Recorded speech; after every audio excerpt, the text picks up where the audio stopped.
Bismillahirrahmanirrahim. Assalamualaikum warahmatullahi wabarakatuh. Kita melanjutkan pembahasan tentang stokiometri, yaitu konsentrasi larutan. Nah, kita review sedikit bahwa larutan itu memiliki dua komponen penting, yaitu zat terlarut dan pelarutnya, atau zat terlarut dengan larutannya. Nah, untuk menunjukkan perbandingan antara zat terlarut dan kemudian larutannya atau zat terlarut dengan pelarutnya, kita sebut sebagai konsentrasi. Ada beberapa cara untuk menunjukkan konsentrasi ini, diantaranya adalah dengan menggunakan persen massa.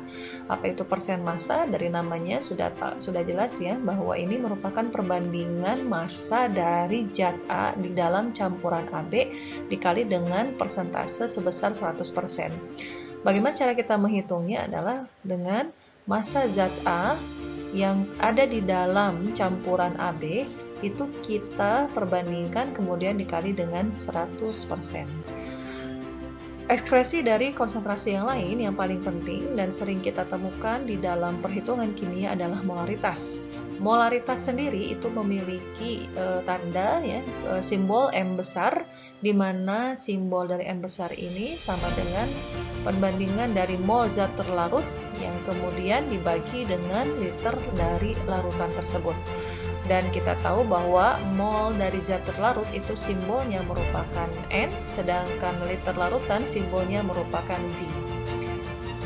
Jika kita melakukan pengeceran terhadap cairan, terhadap larutan, maka akan berlaku volume awal dikalikan dengan konsentrasi awal akan sama dengan volume akhir dikali dengan konsentrasi akhir, atau volume dan konsentrasi pada saat sebelum dicampurkan itu akan sama dengan pada saat sesudah dicampurkan. Kalau Anda perhatikan, V kali M ya, V kali M merupakan mol.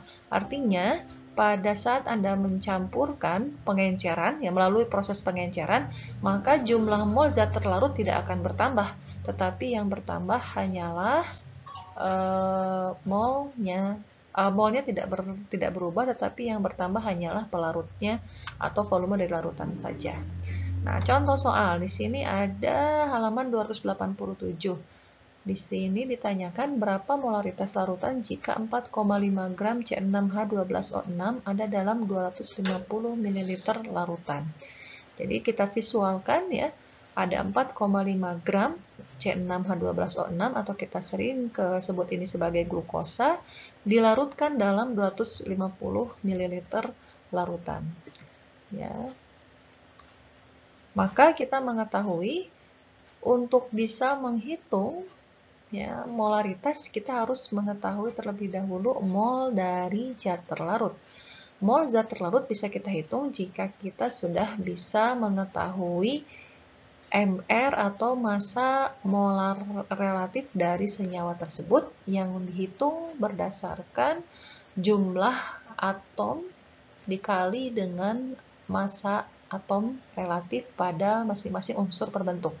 Di sini kita lihat MR-nya adalah 6 kali 12, di mana 6 menunjukkan jumlah atom karbon, kemudian 12 menunjukkan jumlah atom karbon hidrogen, jumlah atom hidrogen, dan dikalikan dengan massa atom relatifnya yaitu 1, juga 16 kali 6, di mana 6 menunjukkan jumlah atom oksigen dan 16 adalah massa atom relatif dari oksigen itu sendiri. Dan kita dapatkan massa molar dari glukosa adalah 180 gram per mol. Dengan demikian, kita bisa mulai menghitung bagaimana cara molaritas itu adalah mol zat terlarut dibagi dengan liter larutan. Hubungan antara gram dengan mol dan MR kita bisa ekspresikan dalam persamaan bahwa mol adalah gram per MR. Melalui perhitungan sederhana kita dapatkan mol dari glukosa itu sebesar 0,025 mol. Untuk kemudian molaritas kita tahu di sini ada volume larutan. Dan volume larutan sebesar 250 ml kita konversi menjadi liter, sehingga kita dapatkan volume larutannya 0,25 liter. Lantas berapa nilai molaritasnya? Baru kita masukkan ke dalam rumus utama bahwa molaritas sama dengan 0,025 mol dibagi 0,25 liter. Dengan kata lain, molaritas dari senyawa tersebut adalah sebesar 0,1 molar. Kita lanjutkan dengan contoh soal berikutnya, yaitu di halaman 289 ditanyakan adalah berapa molekul zat terlarut dalam lautan. Di mana kita lihat di sini data yang diberikan adalah sebesar 100 ml larutan, 100 ml larutan dari C12H22O11 0,1 molar. Kita bisa melihat volume larutan 100 ml atau dengan kata lain 100 ml ini kita konversi menjadi 0,1 liter dan molaritas larutan sudah diketahui 0,1. Yang ditanyakan adalah berapa molekul dari zat tersebut. Nah, bagaimana kita lihat di sini MR senyawa merupakan 12 kali 12, yaitu di sini menunjukkan jumlah indeks dari karbon dikali dengan massa atom relatif karbon, kemudian ditambah dengan massa atom relatif hidrogen dikalikan dengan indeks, dan seterusnya ditambah dengan massa atom oksigen dikali dengan indeks. Kita dapatkan massa molar dari senyawa tersebut adalah sebesar 342 gram per mol. Maka kita mengingat kembali bahwa hubungan antara molaritas dan mol adalah molaritas sama dengan mol dibagi dengan volume.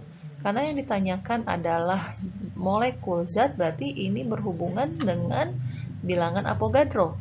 Dan bilangan Avogadro itu hubungannya adalah dengan mol. Berapa sebetulnya mol yang diperoleh pada larutan tersebut? Nah, kita lihat di sini mol senyawa adalah 0,1 molar dikali 0,1 liter. Maka mol yang didapatkan pada larutan tersebut adalah 0,01 molar. Bagaimana kemudian kita bisa menghitung berapa molekul zatnya? Maka angka 0,01 molar seperti yang kita tahu dikalikan dengan bilangan Avogadro, sehingga kita dapatkan bahwa hasil dari jumlah molekul zat terlarut tersebut sebanyak 6,02 kali 10 pangkat 21. Soal lain, Anda bisa lihat di halaman 289, berapa molaritas larutan jika kita menambahkan 250 ml HCl 0,1 molar ditambah dengan 250 ml air. Kalau kita baca secara sekilas, dengan penambahan air itu berarti sudah dipastikan ini adalah bentuk pengenceran.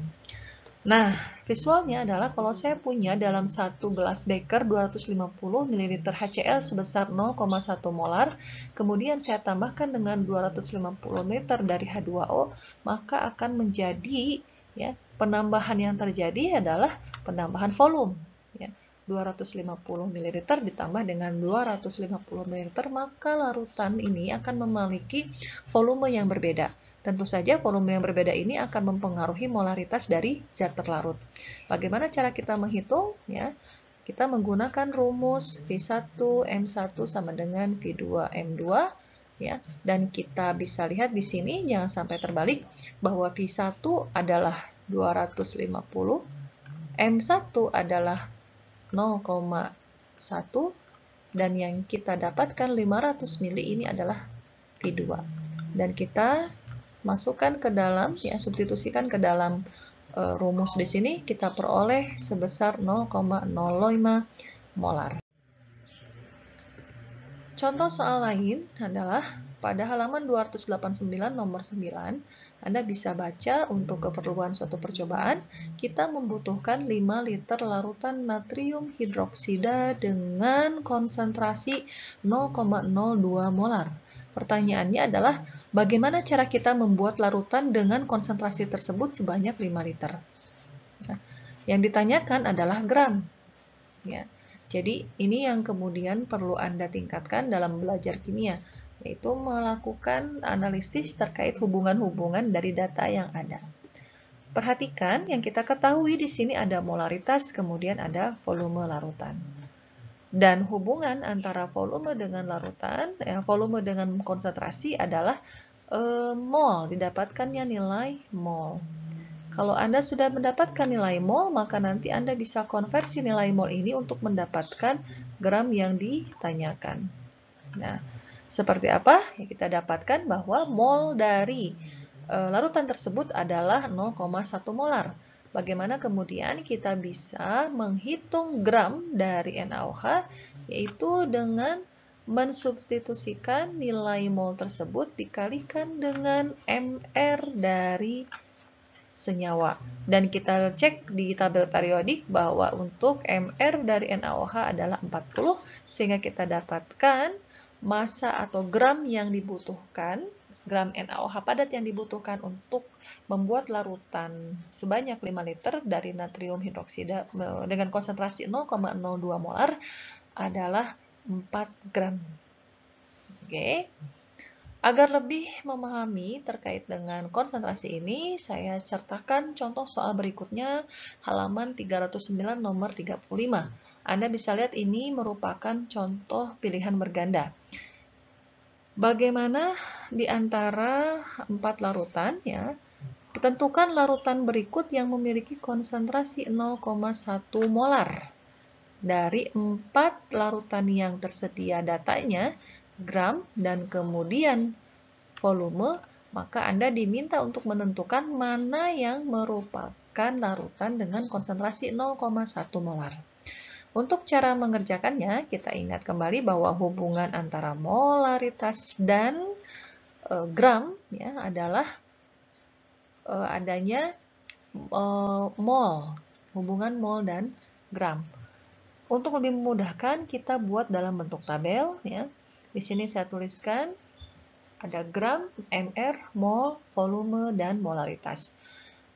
Dengan memasukkan data ini, kita bisa dapatkan bahwa gram dari HCl, contohnya gram HCl 3,65, kemudian kita dapatkan mr-nya adalah 36,5, dan kita dapatkan molnya, ya, mol itu adalah gram dibagi dengan mr. Gram kita bagi dengan mr, kemudian kita dapatkan nilai mol. Ya. Dari soal kita dapatkan seluruh larutan ini memiliki jumlah mol yang sama, yaitu 0,1 molar. Seandainya volume dari keseluruhan larutan ini sama, ya 1 liter, maka Anda sudah bisa memastikan semuanya 0,1 molar. Tapi dari soal Anda bisa baca bahwa larutan ini, 4 larutan ini, keempatnya memiliki volume yang dinyatakan berbeda-beda. Contoh, volume pada HCl 0, yaitu sebesar 100 ml. 100 ml itu kita konversikan ke dalam liter menjadi 0,1 liter. Begitu juga dengan NaCl, ya. Karena sudah 1 liter, kita simpan di sini. Untuk H2SO4 sudah dalam bentuk liter, kita simpan. Nah, yang menarik adalah nomor 4, yaitu 1000 ml. 1000 ml itu setara dengan 1 liter. Selanjutnya, bagaimana kita menentukan nilai molar? Nah, molaritas atau konsentrasi dari larutan tersebut adalah membagi mol dengan volume. Membagi mol dengan volume, kita dapatkan bahwa untuk senyawa dengan konsentrasi 0,1 itu hanya ada 2, yaitu urutan nomor 2 dan nomor 4, atau NaCl dan NaOH. Ya, itu adalah penambahan soal untuk pembahasan kita. Berikutnya, kita akan membahas tentang rumus empiris, rumus molekul, dan air kristal. Rumus empiris, dari namanya, rumus empiris ini adalah rumus paling sederhana. Kalau kita katakan paling sederhana, berarti dia tidak bisa diperkecil lagi, terutama terkait dengan indeks pada unsur pembentuknya. Adapun rumus molekul adalah rumus yang menyatakan jenis unsur dan banyaknya masing-masing unsur dalam satu molekul suatu zat dan harus diketahui Mr. Bagaimana cara kita bisa membedakan rumus empiris dan rumus molekul akan kita lihat dalam contoh soal berikutnya. Air kristal adalah banyaknya air dalam suatu kristal yang dinyatakan dalam rumus kimianya. Contoh perhitungan untuk menunjukkan perbedaan antara rumus empiris dan rumus molekul. Suatu senyawa karbon disusun oleh unsur C, H, dan O, karbon, hidrogen, dan oksigen, dengan data pembakaran yang menghasilkan 0,24 gram dari senyawa tersebut diperoleh 0,528 gram karbon dioksida dan 0,28 gram H2O. Apabila massa molekul relatifnya 60, tentukan rumus empiris dan rumus molekulnya. Oke, perhatikan kembali bahwa di sini ada kunci dalam menyelesaikan adalah di dalam kalimat pembakaran. Jika kita menemukan kalimat pembakaran, maka kita bisa pastikan di situ ada keterlibatan dari unsur senyawa oksigen. Pembakaran dari CHO kemudian menghasilkan diperoleh berarti di sini karbon dioksida dan H2O berperan sebagai produk. Kita lihat diketahui ya, senyawa dengan pembentuk C, H, dan O, maka kita berikan pemisalan indeks untuk masing-masing unsur dengan X, Y, dan Z. Ya, sehingga nanti Anda akan dapatkan bentuk dari rumus yang kita perkirakan adalah CX, HY, dan OZ. Menghasilkan CO2 ditambah dengan H2O. Nah, perhatikan massa senyawa dari soal dijelaskan sebesar 0,24 gram yang dibakar. Kemudian ada massa produk. Massa produk di sini diberikan data ada dua, massa CO2 dan massa H2O. Menurut hukum kekekalan massa, bahwa massa sebelum reaksi dan massa sesudah reaksi itu akan sama. Jadi kita lihat di sini ada unsur karbon pada reaktan dan kita temukan unsur karbon pada produk. Mengikuti aturan dari hukum kekekalan massa, maka massa karbon sebelum reaksi dan sesudah reaksi akan sama. Massa hidrogen sebelum reaksi dan sesudah reaksi juga akan sama. Begitu juga dengan massa oksigen sebelum dan sesudah reaksi akan sama. Maka hubungan yang bisa kita lihat di sini ya, agar lebih memudahkan, kita mulai terlebih dahulu dengan mencatat massa molekul relatif dari CO2 dan H2O. Menjumlahkan total, kita dapatkan massa molekul relatif dari CO2 adalah 44 dan massa molekul relatif dari H2O adalah 18. Selanjutnya, pemisalan ini dibuat lebih besar agar bisa terlihat di sini CX, HY, OZ. Jadi yang kita cari di sini adalah nilai X, nilai Y, dan nilai Z. Nah, ini menghasilkan CO2 dan H2O. Tadi seperti yang disampaikan bahwa karbon yang ada di produk seluruhnya adalah berasal dari karbon yang berada di reaktan. Begitu juga dengan hidrogen pada senyawa ini akan berkontribusi pada keberadaan hidrogen di produk. Jadi, dengan kata lain, kalau saya ingin mengetahui sebetulnya massa senyawa karbon yang dibakar, kita bisa melihatnya dari massa karbon yang dihasilkan.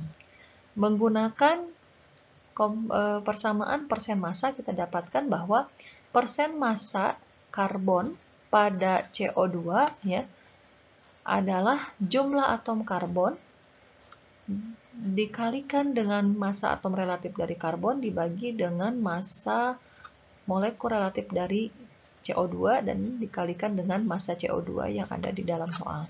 Maka kita dapatkan, karena di dalam karbon dioksida kita hanya memiliki satu atom karbon, kita kalikan dengan massa atom relatif yaitu 12 dibagi dengan 44 massa total dari karbon dioksida dikali dengan gram produk yang dihasilkan. Maka diperoleh gram dari massa gram atau massa atom karbon pada CO2 sebanyak 0,144 gram.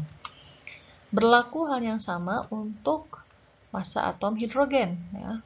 Dengan cara yang sama kita dapatkan massa atom hidrogen dikalikan dengan jumlah atom H dikali dengan massa atom relatifnya dibagi Mr, kemudian dikali dengan massanya, kita dapatkan di sini Di massa soal 0,288 dan kita dapatkan gram dari hidrogen, ya, massa dari hidrogen pada H2O itu adalah 0,0322 gram. Ya. Kedua massa ini, massa karbon dan massa hidrogen, yang ditemukan baik pada karbon dioksida dan air merupakan massa yang berasal dari unsur pembentuknya. Tapi kita lihat di sini pada senyawa pembentuk atau reaktan terdiri dari 1, 2, 3 unsur. Pada karbon sudah didapat masanya, pada hidrogen sudah didapat, maka yang belum kita dapatkan adalah pada oksigen. Cara mencarinya, ya, karena tidak ada data tambahan, maka kita bisa menggunakan konsep pengurangan, ya, bahwa massa total yang dibakar merupakan massa penjumlahan dari keberadaan atom karbon, hidrogen, dan juga oksigen. Kita bisa menghitung massa atom oksigen dengan cara mengurangi massa total senyawa di awal reaksi dengan massa karbon yang sudah kita hitung dan massa hidrogen yang kita dapatkan di sini, dan kita dapatkan, ya, massa oksigen itu 0,0644 gram. Mol merupakan gram dibagi dengan AR atau MR. Jadi ini perbandingan 0,144 gram massa karbon, 0,064 gram massa oksigen, dan 0,032 gram massa atom oksigen masih menyatakan dalam bentuk gram. Belum memiliki hubungan yang cukup kuat untuk bisa mewakili indeks pada senyawa tersebut. Maka kita perlu mengubahnya ke dalam mol, ya. Dan kita lihat perbandingan indeks XYZ itu sama dengan perbandingan mol CHO. Masing-masing dari massa yang sudah kita peroleh, kita bagi dengan massa atom relatif dari masing-masing unsur tersebut, ya. Contoh di sini sudah dituliskan. Untuk massa atom karbon dibagi dengan massa atom relatif dari karbon yaitu 12, hidrogen 1, dan oksigen dibagi dengan 16, dan seterusnya kita dapatkan angka 0,012, 0,032, dan 0,004. Angka ini belum bulat. Cara untuk membulatkannya adalah pilih angka paling kecil dan jadikan itu sebagai pembagi. Kita gunakan sebagai pembagi dan kita dapatkan perbandingan indeks dari CXHYOZ adalah 3, 8, dan 1. Sehingga senyawanya merupakan senyawa perbandingan indeks ini C3H8O1. Angka 1 biasanya jarang dituliskan, ya. Ini kemudian untuk menunjukkan saja bahwa angka ini berasal dari perbandingan yang kita dapatkan dari perhitungan sebelumnya. C3H8O1 ini, ya, kita sebut sebagai rumus empiris karena tidak bisa lagi diperkecil. Ini sudah menjadi bilangan bulat paling sederhana, maka ini disebut dengan rumus empiris. Untuk mengecek apakah rumus empiris ini merupakan rumus molekul, maka kita memerlukan data MR. Ya.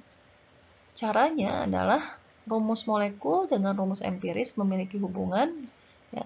Rumus empiris C3H8O1, maka rumus molekulnya adalah dikalikan dengan nilai N. Nah, kita akan cek apakah N ini menunjukkan rumus molekul akan sama dengan rumus empiris atau berbeda. Dengan cara mengecek apakah jumlah MR-nya sama dengan 60 atau tidak sesuai dengan informasi yang kita dapatkan dari soal. MR dari C3H8O kita kalikan dengan persamaan ini, gitu ya. Kita dapatkan bahwa pada perhitungan ternyata jumlah dari keseluruhan MR ini adalah 60. Sehingga nilai N kita dapatkan 1. Dengan kata lain, rumus empiris adalah sama dengan rumus molekul, sehingga rumus dari senyawa tersebut C3H8O. Soal lain untuk bisa Anda pahami terkait dengan rumus empiris senyawa jika kita memiliki komposisi senyawa sebagai berikut. Ini soal di buku C. atom karbon sebanyak 54,55%, atom hidrogen 9,09%, oksigen 36,6%. Bagaimana cara kita menghitung ya? Kita buat pemisalan rumus empiris ini. Kita buat pemisalan senyawa ya. Senyawa ini kita misalkan dalam kondisi 100 gram. Berarti kalau misalnya kita dapatkan masing-masing ya, semua satu senyawa ini dalam 100 gram, maka persennya menjadi hilang. Atom karbon menjadi 54,55 gram, hidrogen menjadi 9,09 gram, oksigen menjadi 36,6 gram. Dan untuk memudahkan, kita buat dalam bentuk tabel. Untuk melihat perbandingan dari jumlah atom, ya, sesudah kita dapatkan massa masing-masing, cara melihat perbandingan jumlah atom adalah dibagi dengan atom relatifnya. Kita dapatkan di sini, ya, untuk masing-masing, untuk karbon kita dapatkan nilai perbandingan jumlah atomnya 4,541, hidrogen 9,09, sedangkan oksigen 2,287. Langkah selanjutnya adalah kita mencari angka bilangan bulat sederhana, maka kita bagi keseluruhan angka ini dengan angka terkecil rasionya, dan kita dapatkan variasi indeksnya adalah 2:4:1. Dengan kata lain, ya, komposisi rumus senyawa ini menunjukkan senyawa tersebut memiliki rumus empiris C2H4O. Apakah ini adalah rumus molekul? Kita tidak bisa mendapatkan data tambahan berupa MR, maka kita tidak bisa menentukan apakah ini rumus molekul atau rumus empiris. Pertanyaan berikutnya, formula empiris lindan. Lindan ini adalah salah satu insektisida dengan rumus empiris. Nah, kita lihat di sini rumus empirisnya CHCl. Ya, masing-masing ditunjukkan dengan indeks 1. Ini sudah bilangan paling sederhana. Maka ini merupakan rumus empiris. Pertanyaannya adalah, jika massa molar dari lindan adalah 298 gram per mol, berapa banyak atom karbon yang terdapat dalam molekul lindan tersebut?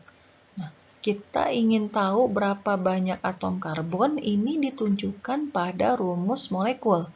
Ya, dengan kata lain, yang kita hitung sekarang adalah bagaimana menentukan rumus molekul dari senyawa tersebut, ya, senyawa lindan.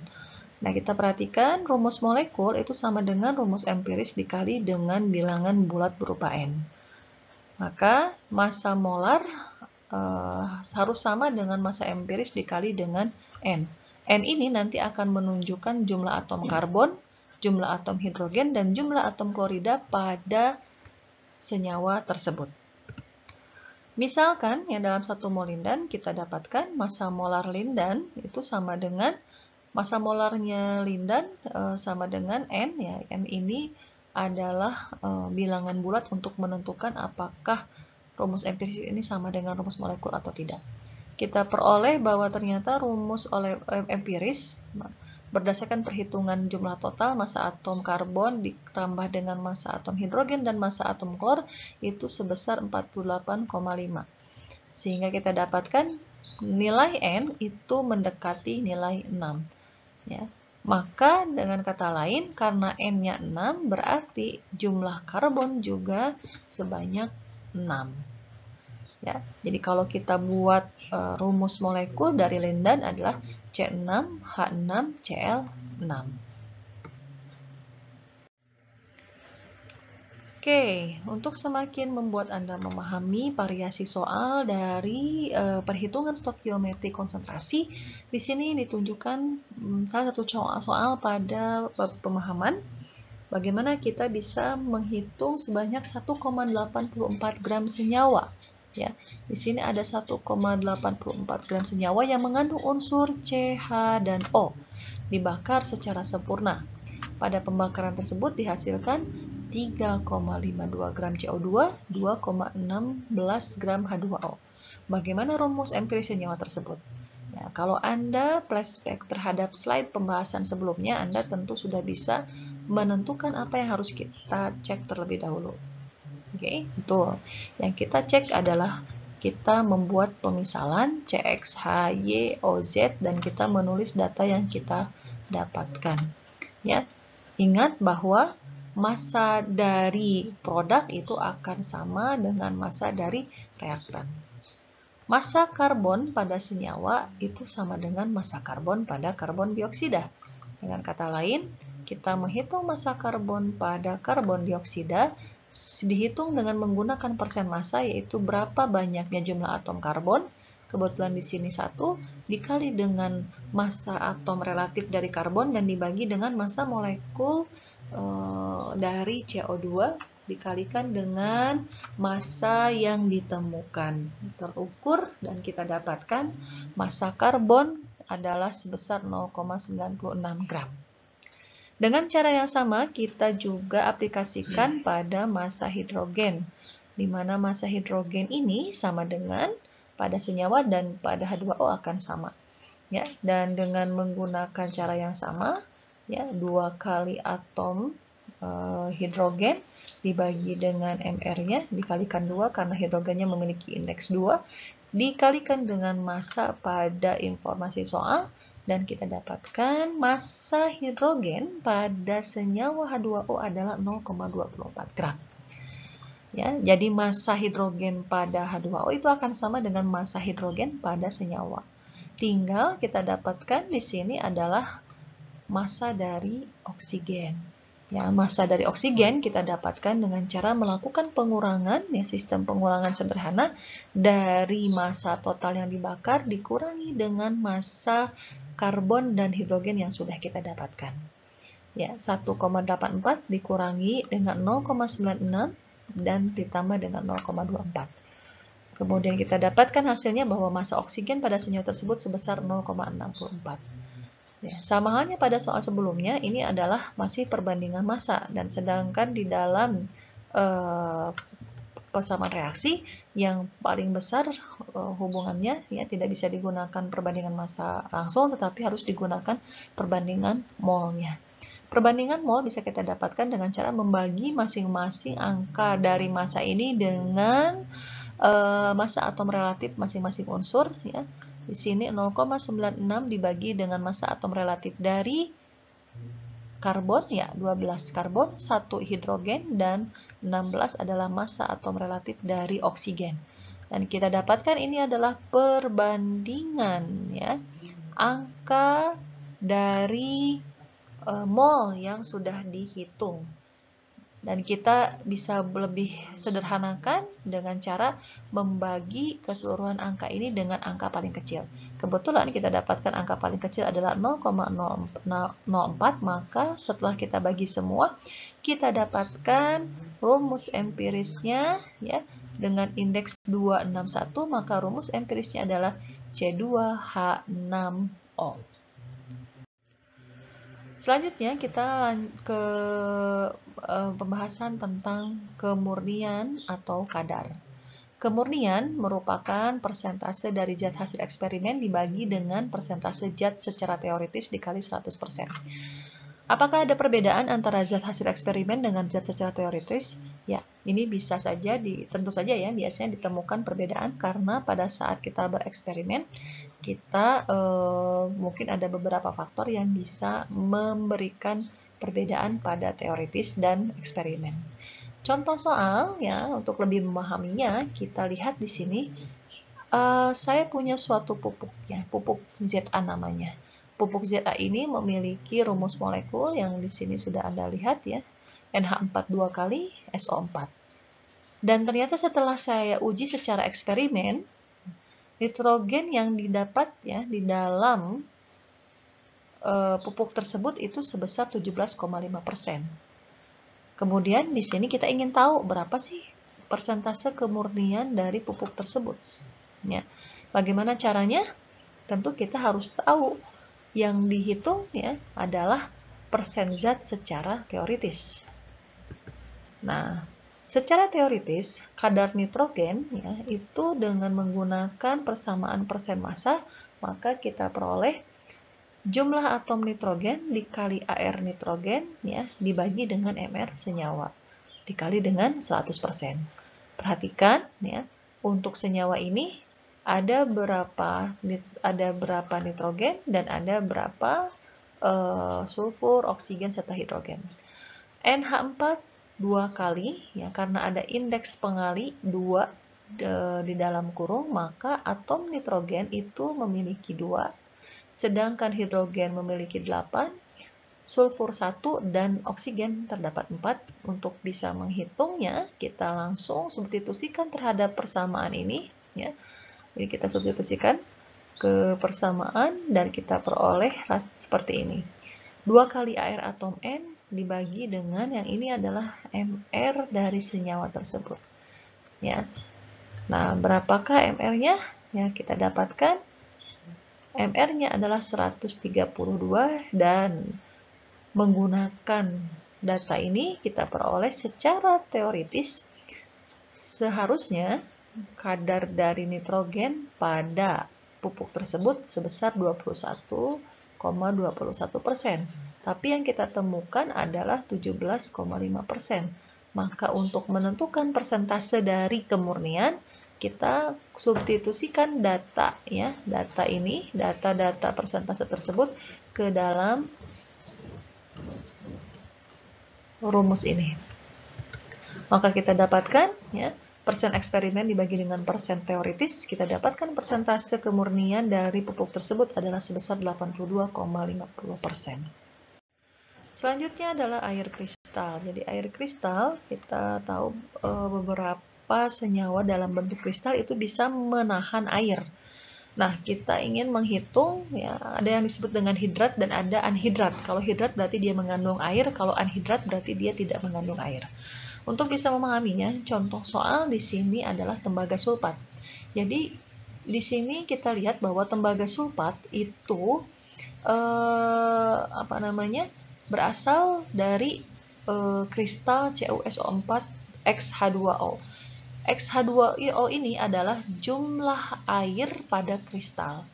Nah, kebetulan di soal ini kita tidak tahu berapa sebetulnya jumlah air yang terikat pada kristal tersebut. Maka kita menggunakan konsep perhitungan sederhana.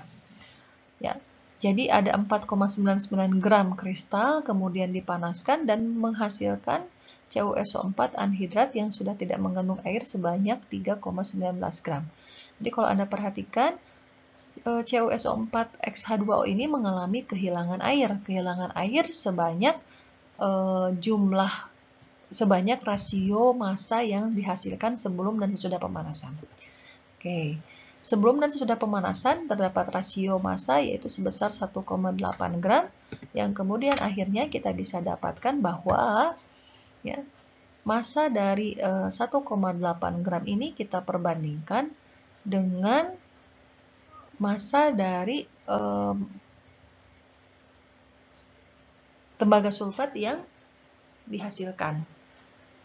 Perbandingannya kita dapat, ya, dengan cara dibagi menggunakan Mr dari senyawa, kita dapatkan perbandingannya adalah 5:1. Dengan kata lain, 5 ini menunjukkan jumlah air yang terikat pada sulfat, atau dengan kata lain ini menunjukkan jumlah dari X. Oke, ini adalah perhitungan tentang kadar air.